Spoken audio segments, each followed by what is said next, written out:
Olá você, seja bem-vindo a mais um programa Dicas Tributárias. Vamos falar sobre curiosidades hoje do Brasil.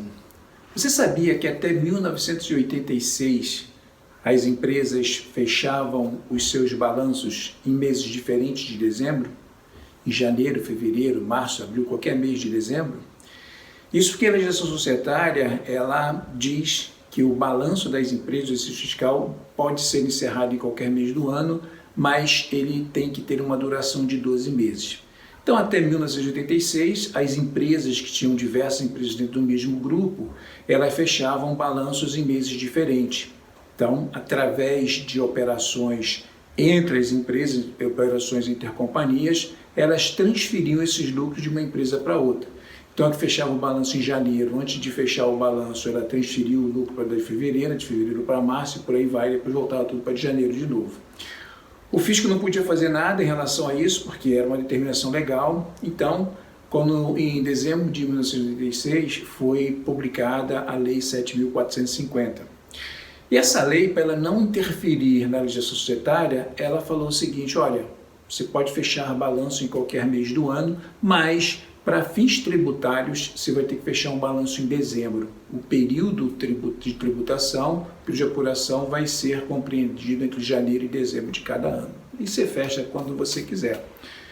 Isso aconteceu uma coisa muito interessante, porque teve empresas que naquele ano teve balanços com 18 meses, 19 meses. Por quê? Porque houve um período de adaptação. Então, uma empresa, por exemplo, fecharia o seu balanço em março de 87, ela não pôde fechar em março de 87, ela só foi fechar em dezembro de 87. Então, esse balanço dela era um balanço de março de 86 até dezembro de 87.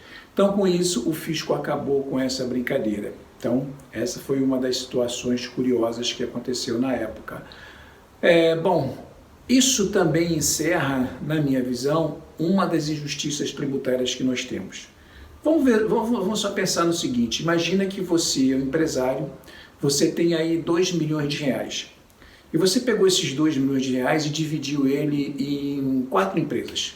500 mil reais de capital em cada uma dessas empresas. Você é o único controlador de todas elas. E essas empresas têm atividades diferentes. Elas fazem coisas diferentes, e até por uma questão de logística, uma questão comercial, de marketing, qualquer coisa, você dividiu ela em 4 empresas. Vamos imaginar também que ao final de um período de apuração, 2 dessas empresas fecharam com lucro de 1 milhão de reais. Beleza. E as outras 2 fecharam com prejuízo de 1 milhão de reais. Então, na sua cabeça de empresário, você tem lá: ganhei 1 milhão, perdi 1 milhão, enquanto eu tenho 0, não tenho nada. A consolidação contábil vai mostrar isso também. O seu resultado é 0, mas a consolidação fiscal não existe. As empresas que tiveram 1 milhão de prejuízo vão guardar esse prejuízo para ser utilizado nos anos subsequentes. Mesmo assim, só vão poder reduzir 30% do lucro tributável no futuro, enquanto as empresas que oferiram 1 milhão de lucro vão pagar imposto de renda e contribuição social sobre isso. Isso eu acho que é uma injustiça, porque o capital é o mesmo. A única coisa que aconteceu foi que você dividiu o seu capital em outros pedaços. Bom, agora vamos entrar então no assunto de hoje que tem a ver com isso. Em janeiro de 2022, a OCDE, que é a Organização para Desenvolvimento, a Organização para a Contribuição ao Desenvolvimento Econômico, que é uma organização multinacional, que é sediada em Paris, tem hoje aí 36 países. Ela foi criada em 1961 e o objetivo dela é ter colaboração entre os países de forma que haja uma competição mais justa, mais ética. Então, ela abrange economia, abrange tributação, abrange política, abrange regimes de um monte de coisas para colocar todo mundo mais ou menos na mesma página para ter aí uma economia robusta do ano inteiro, ou do mundo inteiro, e crescendo significativamente.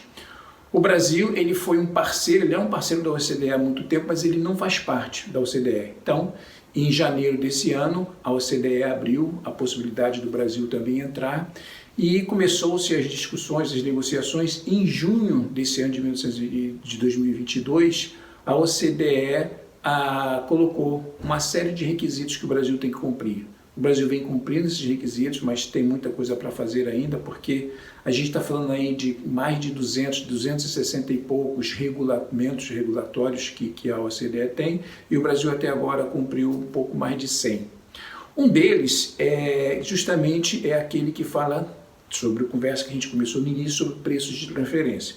O Brasil adotou regras de preço de transferência já tem alguns anos já, mas a regra que o Brasil adota não é uma regra igual à da OCDE. O que é essa regra de preço de transferência? É exatamente evitar que as empresas façam operações entre si de uma forma, de uma modelagem, de uma precificação diferente do que ela fazia com o terceiro, para ela ter aí um benefício de uma empresa A em relação a uma empresa B.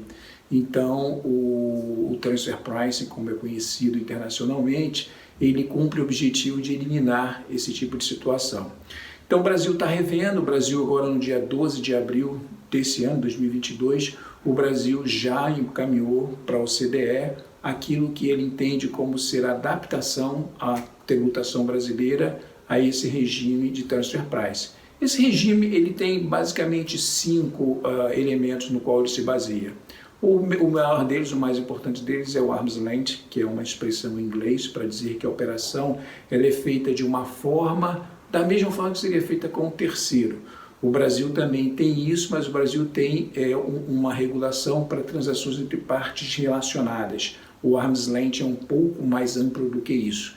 Então ele busca realmente fazer com que você faça uma transação com uma empresa sua da mesma forma, com o mesmo tipo de precificação, o mesmo tipo de economia, o mesmo tipo financeiro, enfim, tudo igual ao que você faria com um terceiro. Então, o Brasil está começando a ir para esse princípio também, ele está também ampliando um pouco a definição do que seria partes relacionadas. Enfim, então o Brasil também está se preparando para entrar aí na OCDE, fazer parte efetivamente. Agora tem uma regra que se o Brasil adotar vai ser muito bom para todo mundo, que é exatamente a regra que eu falei também no início desse vídeo, que fazia com que as empresas fechassem resultados em meses diferentes do ano, que é a chamada consolidação tributária. Então, o Brasil adota a consolidação contábil. Então, você, quando tem um conglomerado de empresas, essas empresas divulgam suas demonstrações financeiras separadamente e também tem um chamado conglomerado, que é a junção de todas as empresas, os resultados de todas elas junto em um balanço só. Tem algumas eliminações que são comuns dois, para não poder somar coisas que já são particulares ou já são parte da própria empresa. Então, essa consolidação contábil existe, mas a consolidação tributária não existe. E a maioria, se não, acho que todos os países da OCDE, nos Estados Unidos, por exemplo, eles adotam essa regra. Então, se você tem um conglomerado de empresas, nos Estados Unidos, por exemplo, você não precisa nem ser o controlador 100%. Se você tem 80% ou mais de uma companhia, você já pode, no final do ano, fazer uma declaração de imposto de renda consolidada. Então, eu acho isso extremamente justo e até do ponto de vista legal, porque o artigo 43 do CTN, ele fala que o fato gerador do imposto é a percepção da renda decorrente da aplicação do capital, do trabalho ou a combinação de ambos. Então, se eu, pessoa física, tenho um capital e esse capital eu divido em mais de uma companhia, não seria justo que essas companhias fossem tributadas de forma separada se a origem de todo o capital dela é um só, o capital é meu. Então, eu espero que o Brasil, aí, se alinhando com o OCDE, também adote essa regra de consolidação tributária para fins fiscais, que vai ser algo justo, algo bem-vindo e algo que vai melhorar bastante a nossa competitividade em termos de tributação com os outros países do mundo. Esse era o papo dessa semana. Espero que vocês tenham uma semana abençoada por Deus, que tudo corra bem com vocês. Hoje é segunda-feira, né? Estamos começando aí a semana. E vamos que vamos, qualquer coisa, os meus dados de contato estão aqui embaixo. Terei prazer em trocar ideias com vocês sobre qualquer assunto relacionado ao mundo tributário. Valeu? Um abraço, até a próxima. Tchau.